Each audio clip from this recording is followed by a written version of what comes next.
is marked by speed, power, politics, craze for worldly glory, and the domination of evil powers.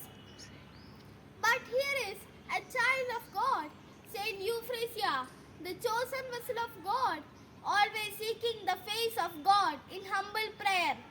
Her hidden life of sacrifice and intimacy with God is a challenge to the modern world as she never failed in her prayer life. She realized the nothingness of pomp and power and consecrated herself to Jesus at the age of 9.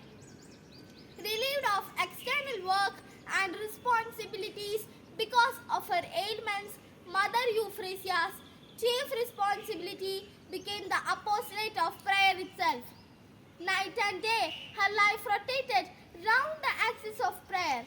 She said, "I stand before the living God." She walked about with eyes cast down, deep in prayer, evoked the presence of God. She was always pleasant, cheerful, and composed, and the secret was that she was constantly experiencing the divine presence in her soul. Mother Euphrasia longed to suffer for the Lord to satisfy the thirst of Jesus for souls. She engaged herself in various ascetical practices.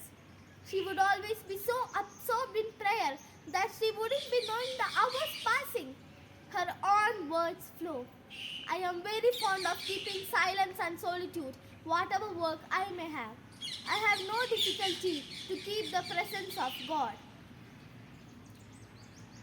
Her devotion to Mother Mary was a great support in her intimacy with God. She was always seen praying the rosary in hand. The rosary was a great chain of love between the Holy Mother and the devoted daughter. She was as vigilant to make others pray as she was to pray herself.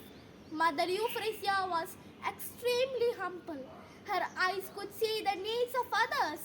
The modern world is always on the lookout to satisfy selfish interests and motives and to defend oneself. Mother Euphrasia experienced the powers of the Holy Spirit within and said no to her own passions and interests and yes to the promptings of the Holy Spirit. The news of the power of her prayer reached far and wide. Her charismatic gifts helped many people. Is she not a challenge to the modern world who tries to evade sufferings and crisis?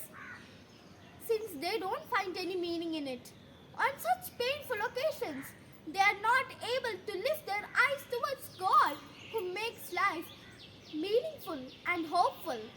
Mother Euphrasia is a model for us who welcomed sufferings.